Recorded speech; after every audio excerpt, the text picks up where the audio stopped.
Noah, so a lot of discussion about deterministic data, what's going on in terms of data, identity graph, making TV more like Facebook, let's say. Where do we stand? Where do we have to go? And what's the work that you guys are doing? The future of TV measurement is going to be built on deterministic TV viewership. And what deterministic TV viewership is being able to understand at the individual household level, anonymously, privacy compliant, what is being consumed from very broad content to very boutique and niche content, whether it's watched in a live fashion, DVR, set-top box, video on demand, connected TV, etc. And the key difference about what deterministic TV viewership data is compared to others is that there's an ability to associate identity through a safe haven so that data can be activated at that individual household level. And that's a very, very important thing for the industry to move forward. In terms of using deterministic TV viewership data, there's a lot of stuff that the TV industry must think about. First of all, the scale, the size of the panel. Is it a couple 100,000? Is it a couple million, or is it tens of millions? With approximately 120 million TV watching households in the United States, you're going to want a deterministic TV set that's over 20 million households in order for it to be meaningful for activating data and for meaningful viewership insights. But deterministic TV data on its own isn't actually a turnkey solution. What you're going to have to be able to do is you're going to have to overlay a very high quality national projection model on top of the deterministic viewership. Because if you have viewership that is showing 20% of the behavior or 20% of the households in the United States, you're going to want to be able to project that out across all DMAs and across the entire population. And different organizations and different companies, they do that with varying levels of rigor and quality. And this is something that 605 is investing very, very heavily in terms of not only building out the largest deterministic TV viewership data set that is available to the entire TV ecosystem. We're currently at 21 million households, but on top of that, we've built a currency grade projection methodology from a national perspective. And that is going to yield the highest quality insights, whether it's used for attribution, whether it's used for planning, or just simply measurement. These are the new table stakes for deterministic TV viewership data. Now, what does deterministic TV viewership data allow us to do that wasn't able to be done previously?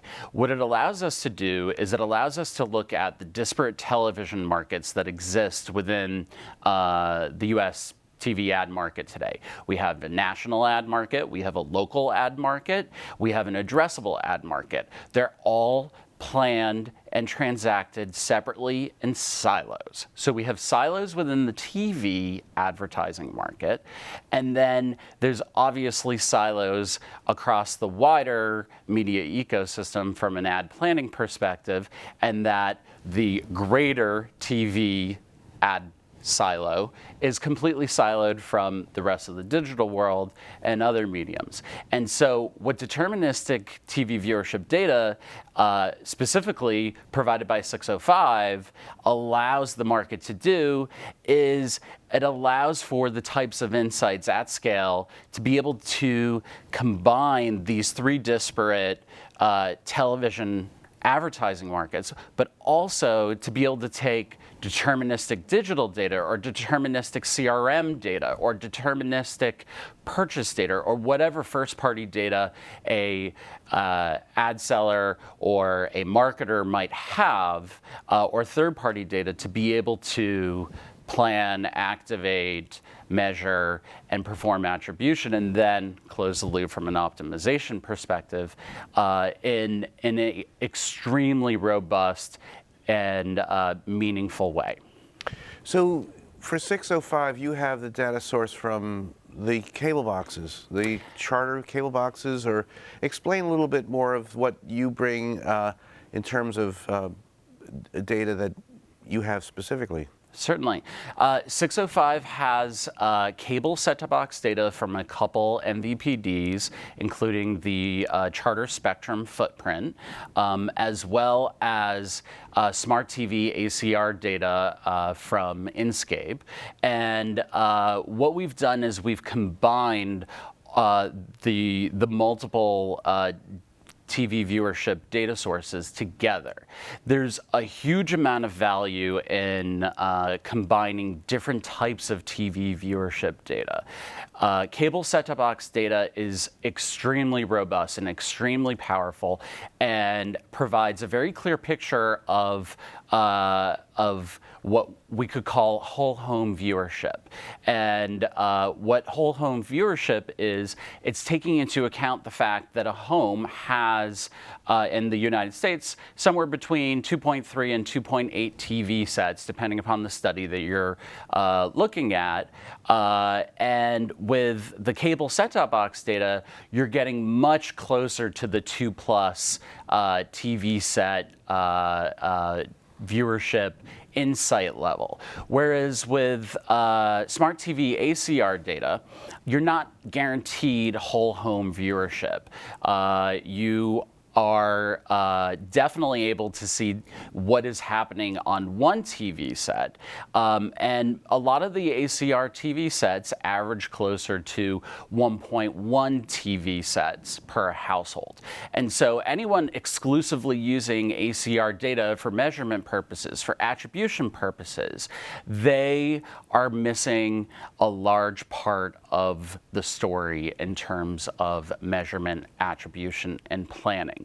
What we've done at 605 is we've taken the best of both worlds. And ACR is extremely powerful because it's really the ultimate source of saying what is playing back on the TV glass.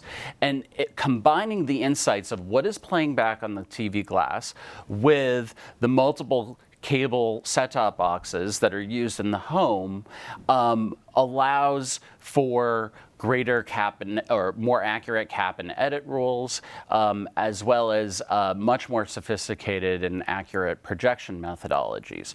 At 605, we have over 1 million households that overlap between ACR and set-top box data.